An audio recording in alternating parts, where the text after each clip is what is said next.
Nay, kasama ko po yung crush ko. Hello po, tita.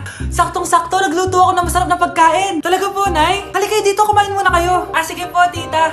Oh, ito, masarap yan. Ako nagluto niyan. Mapapadami na lang po kain ko nito, Nay. Ang sarap nga po, tita. Di ba, Abby?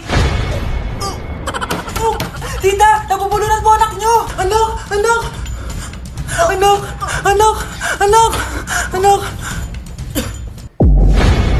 Anak, anong gagawin natin, tita? Tumawag ka ng doktor! Sige po, tita! Nandito na ako! Dok, bilisan niyo, Dok! Na paano siya? Nabulunan po! May jowa pa siya? Importante pa ba yun? Ligtas mo anak ko! Eto na, eto na! Patay na siya!